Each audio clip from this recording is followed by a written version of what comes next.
राम सीताराम सीताराम सीताराम। हरि ओम तत्सत्।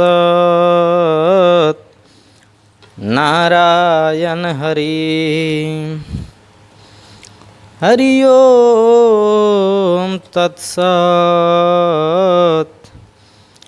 नारायण हरि। शान्ताकारं भुजगशयनं पद्मनाभं सुरेशं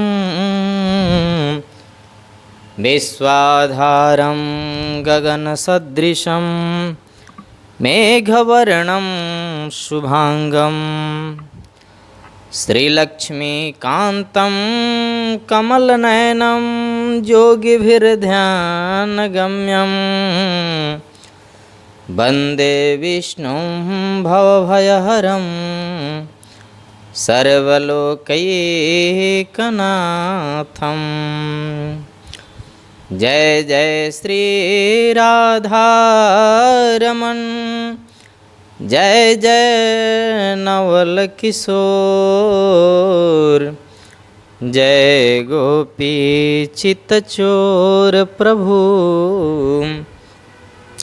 जय जय माखन चोर।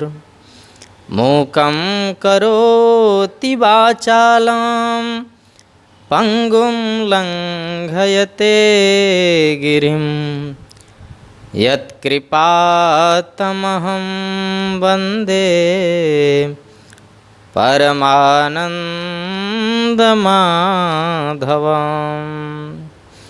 हनुमत आय बिराजिए, कथा होत इतिहास।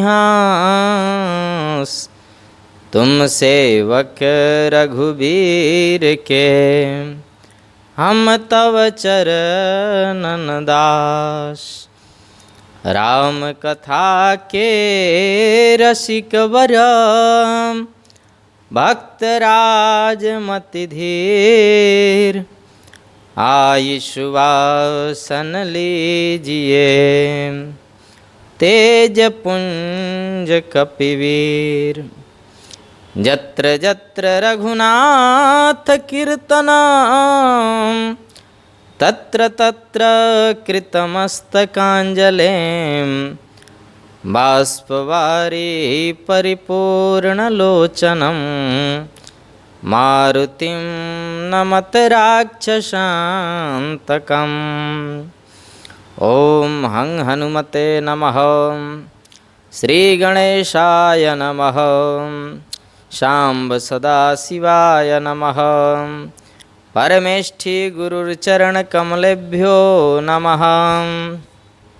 सद्गुरुदेवरहाय नमः। श्रीराम दरबाराय नमः। लक्ष्मीनारायणाभ्यां नमः। ससीतराम लक्ष्मणाभ्यां नमः। राधाकृष्णाभ्यां नमः। प्रेम से बोलिए आनंद कंद भगवान की जय। कल के सत्संग में हम लोग चर्चा कर रहे थे कि सुखताल में ऋषियों की मंडली के बीच गंगा किनारे राजर्षि परीक्षित झिलनी सी धोती पहने, शाप लगा है उनको, बैठे हैं। उसी बीच सुखदेव जी पधारे हैं और सुखदेव जी का स्वागत हुआ है। ऋषियों ने कहा, अरे ये ज़्यादा क्षण कहीं रुकते नहीं हैं, ऐसा कुछ करो परीक्षित कि ये 7 दिन तक इस सभा में रुक जाएं। तुम्हारे साथ साथ हम लोगों का भी कल्याण हो जाएगा। अहोद्य वयं ब्रह्मन् सतसेव्या चक्रबन्धग, कृपया तिथिरूपेण भवद्भिस्तीर्थकाग्रिता। मेरा बहुत बड़ा सद्भाग्य, मैं किन शब्दों में आपकी महिमा का बखान करूं। राजर्षि परीक्षित कह रहे हैं भगवान सुखदेव जी से, आज मेरा बिल्कुल कुल पवित्र हो गया, आज मेरा जीवन धन्य हो गया भगवान, जो आप पधारे। जेषां संस्मरणात् पुंसां सद्यः शुध्यन्ति वै गृहा, किं पुनर्दर्शनस्पर्श पादशौचासनादिभिः। राजर्षि परीक्षित कहते हैं भगवान, आप जैसे महापुरुष का तो केवल नाम स्मरण भी कर लिया जाए तो भी सभी ग्रह शुद्ध हो जाते हैं, फिर किम पुनर्दर्शन स्पर्श पाद शौचासनादि भी, चरण स्पर्श और दर्शन करने का अवसर मिले, इससे बड़ा सद्भाग्य और क्या है भगवान। मेरा बहुत बड़ा भाग्य है, जितने ऋषि लोग बैठे हैं सबने मेरुदंड सीधा कर लिया और मन में सोच रहे हैं, अरे परीक्षित, तुम्हारी वजह से इस महापुरुष के मुख से हमको भी भगवान की कथा सुनने को मिलेगी। राजा ने कहा, आप जैसे महापुरुषों का तो समय बड़ा मूल्यवान होता है, मैं व्यर्थ की क्रियाकलापों में, औपचारिकताओं में उसको जाया नहीं करना चाहता, इसलिए भगवान सिर्फ ये बता दीजिए। अतः पृच्छामि संसिद्धिं योगिनां परमं गुरुं, पुरुषस्येव्यत्कार्यं म्रियमाणस्य सर्वदा। जिसको 7 दिन में मर जाना है उसकी मुक्ति का उपाय क्या है। अब थोड़ा ध्यान से सुने, मेरा विशेष निवेदन, वैसे तो सब लोग ध्यान से ही सुनते हैं, अगर श्रोता निष्ठा वाला और श्रद्धा वाला मिल जाए तो इच्छा होती है और सुनाते जाएं। भगवान सुखदेव से कहते हैं कि जल्दी मरने वाले के मुक्ति का उपाय क्या है, और सुखदेव जी बहुत प्रसन्न हो गए। कहते हैं सुखदेव जी के मन में इतनी प्रसन्नता हुई प्रश्न को सुन करके कि उन्होंने भगवान की स्तुति भी नहीं गाई। नहीं तो नियम है ना, कथा शुरू करते हैं तो पहले स्तुति गाते हैं, 2-4 मिनट कीर्तन कराते हैं, फिर थोड़ा मशीन गर्म होती है, फिर कथा शुरू होती है। लेकिन यहाँ परीक्षित ने प्रश्न किया, सुखदेव जी को प्रश्न ही इतना अच्छा लगा कि बस कथा शुरू। ऐसा कभी नहीं होता है। भागवत जी में कई बार बड़ी विचित्र बात हो गई है।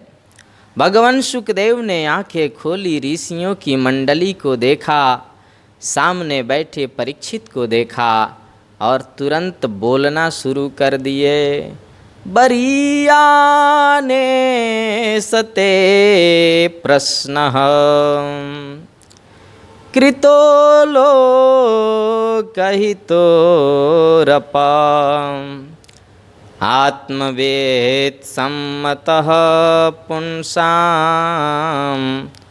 श्रोतव्यादिषु जत्परः। भगवान सुखदेव कहते हैं, राजन, ये प्रश्न अपने लिए नहीं किया, ये तो पूरे समाज के लिए किया है, पूरे संसार के कल्याण के लिए किया है। कृतो लोकहितो नृपा, लोकहित के लिए किया है। और लोग कहते हैं, महापुरुष कहते हैं कि भैया, जो व्यक्ति जो खाया होगा ना उसी का डकार आएगा। तो सुखदेव जी तो हमेशा ब्रह्म चिंतन में थे, इसीलिए पहला शब्द निकला बरीयाने सते प्रश्न, ब्रह्म का वो बीज मंत्र निकला है। महापुरुष की दृष्टि बड़ी ऊंची होती है। प्रसन्न हो गए कि ये महापुरुष ने ब्रह्म चिंतन किया है, इसलिए मुख से भी वही डकार निकल रहा है। भगवान सुखदेव कहते हैं, राजन, आपने प्रश्न लोकहित के लिए किया है और अच्छा प्रश्न है, पर मेरा निवेदन इतना है महाराज कि सभी को 7 ही दिन में मरना है, 8वां दिन तो बन के आता नहीं है।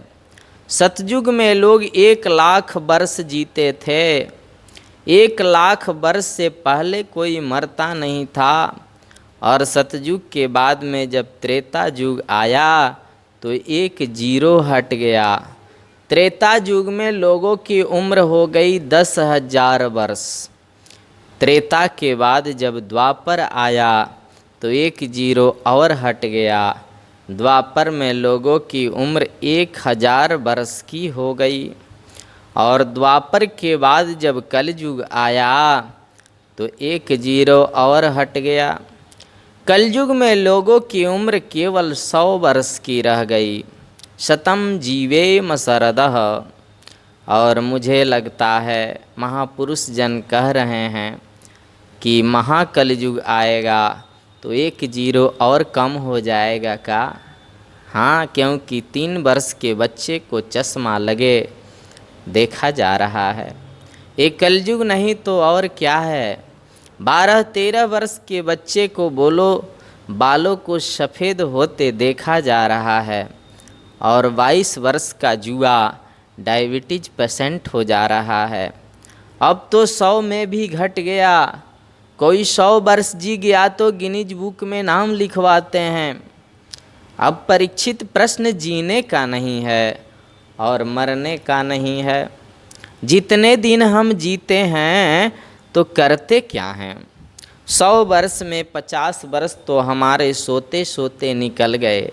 हाँ, निद्रया ह्रियते नक्तम बेवाये न च वावय दिवाचार्थे हया राजन कुटुंब भरणे नवा। भाई 12 घंटे का दिन, 12 घंटे की रात जब हम रात सोते हुए निकाल दिए तो ईमानदारी से बताएं कि 100 में से 50 हमारे निकल गए कि नहीं। दिन में जो हम सोते हैं वो एक्स्ट्रा है। खाली रात में सोने से 50 वर्ष गए, अब बचे 50। 50 में 25 निकल गए श्रीमती जी के आज्ञा पालन में। खड़े हो जाओ, खड़े हो गए, बैठ जाओ, बैठ गए, आगे चल दो, चल दिए। गोस्वामी तुलसीदास जी ने तो लिखा है कि ससुरार प्यार भई जब से, रिपुरूप कुटुंब भये तब से। ससुराल जब से प्यारी लगती है फिर घर के लोग अच्छे नहीं लगते। और एक और बात अंदर की कहें, एक बार ससुराल जाने से 4 धाम के यात्रा का फल भी मिल जाता है। हाँ, और महापुरुष तो कहते हैं कि ससुराल सुख की सार पर दिना दो चार। जिनके ससुराल है उनसे पूछ के देखिए, जिनको है ही नहीं वो क्या जाने बेचारे। बड़ा सुख है ससुराल का, 2-4 दिन तो खूब सेवा होती है, और ज़्यादा रुक गए तो फिर थैला हाथ में दे देंगी सासू जी, सब्जी ले आओ मंडी से। तो 25 वर्ष इन सब कार्यों में व्यय हो गए। कभी ससुराल जा रहे हैं, कभी हाई कमान के आदेश का पालन चल रहा है। बचे 25 वर्ष। दिवाचार थे हया राजन कुटुंब भरणे नवा। सुखदेव जी कहते हैं कि कुटुंब के भरण पोषण में कभी बेटी के लिए वर ढूंढना है, कभी बेटा के लिए बहू ढूंढना है, कभी ऑफिस में गड़बड़ प्रॉब्लम चल रहा है, कभी महाराज हड़ताल हो गया, कभी पड़ोसी से झगड़ा हो गया, कभी सामने वाले से विवाद हो गया, कभी इस बात का टेंशन कि मुझे टेंशन क्यों नहीं है। जय सिया राम, जय श्री कृष्णा। 25 वर्ष इसमें निकल गए। कितनी उम्र बची? बोले कुछ भी तो नहीं बची। राजन, जल्दी मरने वाले की मुक्ति का उपाय सिर्फ एक है कि तस्मात् भारत सर्वात्मा भगवान् ईश्वरो हरि श्रोतव्यः कीर्तितव्यश्च स्मर्तव्यच्युत्तथा भयम्। जल्दी मरने वाले के मुक्ति का सर्वोत्तम साधन है परीक्षित। सब जगह से मन को हटाओ और भगवान के चरणों में लगाओ, और कोई उपाय नहीं है। कर से कर्म करहूँ विधि नाना, मन राखहूँ जहाँ कृपा निधाना। काम करते चलो नाम जपते चलो, हर समय कृष्ण का ध्यान धरते चलो। काम की वासना को मिटाते चलो, कृष्ण गोविंद गोपाल गाते चलो। प्रत्येक परिस्थिति में कोई भी कर्म करते हैं, संसार का मन का कनेक्शन भगवान से जोड़ के रखो, बस हो गई मुक्ति। गुरुदेव ने जिससे जोड़ दिया वहाँ कनेक्शन जोड़ के रखना है। राजा बोले यही नहीं हो पाता है, बाकी सब हो जाता है। आपने तो ऐसे बोल दिया गुरुजी, जैसे बड़ा सरल है मन को जोड़ना, ये तो भटकता है। हम कथा सुनने बैठे हैं, मन कहीं और घूम रहा है। अर्जुन जी भी गीता में यही दुखड़ा रोते हैं प्रभु कृष्ण से कि चंचलम ही मनः कृष्ण प्रमाथि बलवदृढ़म। ये मन बड़ा चंचल है, ये बड़ा प्रमाथी है, बड़ा अदृढ़ है। और कैसा है तो अर्जुन कहते हैं वायुरिव सुदुष्करम। जैसे वायु को मुट्ठी में बंद करना किसी के बस की बात नहीं है, वैसे मन बस में होता नहीं। और आप कहते हो मन भगवान में लगाओ। हम दर्शन करने गए, आपने कहा फूल चढ़ाओ, मेरे पास था चढ़ा दिया। अजी भोग लगाओ, मिठाई थी चढ़ा दी, फल थे चढ़ा दिए। वस्त्रोपवस्त्रम समर्पयामि, वस्त्र था वस्त्र चढ़ा दिया। द्रव्य कहा आपने, हमने वो भी चढ़ा दिया। कहा भगवान को मन चढ़ाओ, वो कैसे चढ़ाएं? वो तो मेरे बस में ही नहीं है। भगवान में मन कैसे लगे गुरुजी, पहले ये तो बताओ ना, ये मन बस में कैसे हो? तो सुखदेव जी महाराज ने बहुत सुंदर बात कही, सुनने लायक है। बोले मन को बस में रखना है राजन, तो 4 बातों का ध्यान रखना होगा। पहले तो खटवांग राजा की कथा बता के डांट लगाते हैं थोड़ी, अरे तुम घबरा गए, तुम्हारे पास तो 7 दिन है।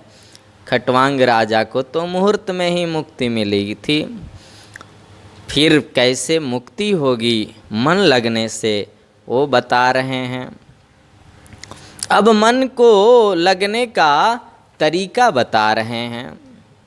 बोले जितासनो जितश्वासो जितसंगो जितेन्द्रियः स्थूले भगवतो रूपे मनः संहारये धिया। राजन, मन को जीतना है तो सबसे पहले आसन को जीतो। एक आसन से बैठने का प्रयास करो, सुख आसन से बैठो, उसको बोलते हैं जितासनो। थोड़ा देर बैठे नहीं, पैर दुख गया तो आपका मन कहाँ से लगेगा? इसलिए आसन जीतना पहली बात है।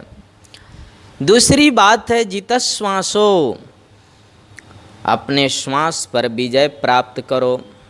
हर व्यक्ति को रोज प्राणायाम करना चाहिए। शरीर में बाहर की चमक आती है बादाम रोगन की मालिश से, महंगे वाले साबुन के नहाने से, लेकिन अंदर की जो मजबूती है वो मिलेगी कहाँ से? इसमें जो गंदगी भरी है उसकी सफाई का प्रयास हमें करना होगा। इसलिए हर व्यक्ति को नित्य प्राणायाम करना चाहिए।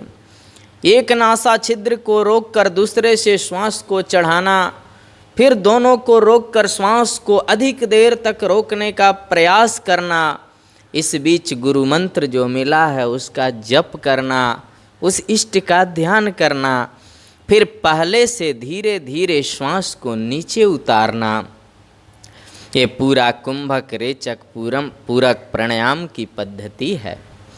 और ऐसा करने से व्यक्ति अपने श्वास पर विजय प्राप्त करता है। इसलिए रोज प्राणायाम करें और एक निश्चित समय के लिए श्वास भरा हुआ है, परंतु प्राणायाम के माध्यम से व्यक्ति आयु को भी बढ़ाता है। आज किसी भी आदमी से बात करें, बड़ी हंसी आती है, सुनिए बात मत करो मुझसे, बड़ा टेंशन है। छोटे बच्चे से भी बात करते हैं, वो भी बोलता है बात मत करिए, बड़ा टेंशन है। ये टेंशन का भूत ऐसे बैठ गया बड़े बूढ़े बच्चे जवान सब में, इसका मतलब है हम अंदर से बहुत कमज़ोर हो गए, हम अंदर से खोखले हो गए हैं। अंदर की जो मजबूती हमें मिलती है वो प्राणायाम के द्वारा मिलती है। इसलिए रोज़ प्राणायाम करना चाहिए। प्राणायाम करने से भी मन एकाग्रता की ओर बढ़ता है। और तीसरी बात है जित संगो, संग जीतो, क्योंकि संसर्ग जादो सगुणा भवंती, व्यक्ति में दोष भी आएंगे संग से और गुण भी आते हैं संग से। एक व्यक्ति का संग हमको भी खराब हो गया था महाराज, वो हमको इतना लहसुन प्याज के बारे में बताया, बाप रे बाप, हम क्या बताएं। मने में लगता था कि आदमी फिसल जाएगा, कि आप ये खाना चाहिए, ये अमृत है, ऐसे है वैसे है। लेकिन हम हाथ जोड़ना पड़ा, थोड़ा कड़ा शब्द का प्रयोग करना पड़ा कि आप जाइए अपना ज्ञान अपने पास रखिए। तो हम भी ब्राह्मण हैं, हम कहे ठीक है भैया ब्राह्मण हैं, बहुत ब्राह्मण लोग तो मछली भी खा रहे हैं, तो क्या हम भी खाएं। तो इसलिए संग जीतना बहुत आवश्यक है। और बड़ा सुंदर उदाहरण हमारे डोंगरे जी महाराज देते थे कि एक सेठ जी बड़े सज्जन भारत के किसी नगर में रहते थे। बच्चे लोग विदेश में कोई व्यवसाय करते। बच्चों ने कहा बाबूजी आप वृद्ध हो गए, हमारे पास चलो। उनको भी विदेश ले गए और वो विदेश इस शर्त पे गए कि मुझे हर साल घूमने के लिए भारत भेजना पड़ेगा। बेचारे साल भर में 2 महीने के लिए भारत आते हैं। बड़ा सुंदर नगर था, पास में सुरम्य बगीचा जंगल, सुबेरे घूमने चलने जाते थे। सुबेरे घूमना चाहिए, सुबेरे घूमने से वायु में अमृत कण होते हैं और वो आपके स्वास्थ्य के लिए बहुत लाभप्रद होते हैं। अब 4:30 बजे सेठ जी घूमने के लिए गए, 4-5 किलोमीटर गए होंगे। वहाँ एक भीलों की नगरी बस गई थी। वृक्ष के ऊपर तोता बैठा था और सेठ जी को देखते ही तोता कहने लगा मारो काटो लूटो आया, मारो काटो लूटो आया, मारो काटो लूटो आया। बहुत पैसे वाला है, बहुत धनी है, सो सब लोग आए और डंडा 2-4 मार के अंगूठी घड़ी सब उतार लिए, चैन उन सब छीन लिए। सेठ जी बोले कैसे लोग हैं, खामई खा लूट लिया। दूसरे दिन उनको विदेश जाना था, चले गए। अगले साल फिर अपने देश में आए, घूमने की आदत। सुबेरे 4:30 बजे घूमने चले गए, बोले इधर नहीं जाऊंगा, इधर तो चोर रहते हैं, और दूसरी दिशा में गए। 4-5 किलोमीटर गए होंगे कि वहाँ सुंदर सुरम्य संतों का आश्रम था। और इसी आश्रम में वृक्ष की डाली पर एक तोता बैठा था। सेठ जी को देखते ही इसने इतने मीठे स्वर में बोला, स्वागतम सुस्वागतम, अतिथि देवो भव। पधारिए श्रीमान, हमारे आश्रम का जल बहुत मीठा है, आपको जलपान करना चाहिए। थोड़ी ही देर में महाराज जी का सत्संग प्रारंभ होगा, आप कथा जरूर सुनना। फिर मंदिर में प्रभु का दर्शन खुलेगा, श्रृंगार आरती करके जाना। इतनी मीठी आवाज़ में तोता ने उनको ढेर सारी शुभकामनाएं दे दी। सेठ जी के आंखों में आंसू आ गए। ऋषि से पूछने लगे, महाराज 1 वर्ष पहले मैं इस रास्ते से गया था, उधर भी मुझे एक तोता मिला था और इसी तरह से बोला, मुझे लुटवा दिया। और आपके कुटी में जो इस डाली पर बैठा तोता है, कितना मीठा बोलता है। तोता तो तोता होता है महाराज, फिर वैसा और वैसा क्यों? इतना अंतर दोनों में क्यों? महात्मा जी बोले, हम क्या बताएं, तोते से ही पूछ लो ना। सेठ जी ने तोते से कहा, हे सुखदेव जी बताएं मुझे। उस तोते ने कहा, हाँ मैं सब सुन रहा हूँ जो आपने गुरु महाराज से पूछा। देखो लाला जी, 1.5 बरस पहले मैं भीलों की नगरी में ही रहता था और मैं वही तोता हूँ जिसने आपको लुटवाया। संत मंडली के साथ में मेरा भाग्य जगा और मैं इधर आ गया। अब बरसों से यहाँ रहता हूँ, क्या बताऊँ, इतना आनंद इतना सुख मुझे मिलता है। यहाँ संतों का भाव विचार सेवा देखकर मेरे विचार भी वैसे ही बन गए। मेरा कोई गुण या दोष नहीं है। संसर्ग जा दोष गुणा भवंती, संसर्ग से दोष और गुण आते हैं। इसलिए जित संगो, अच्छा संग करो। और चौथी बात है जितेंद्रियः, इंद्रियों को जीतो। देखना इंद्रियों के न घोड़े भगे, देखना इंद्रियों के न घोड़े भगे, उनमें हरदम ये संयम के कोड़े लगे। अपने रथ को सुमार्ग लगाते चलो, कृष्ण गोविंद गोपाल लगाते चलो। याद आएगी उनको कभी ना कभी, कृष्ण दर्शन तो देंगे कभी ना कभी। ऐसा विश्वास मन में जगाते चलो, कृष्ण गोविंद गोपाल गाते चलो। तो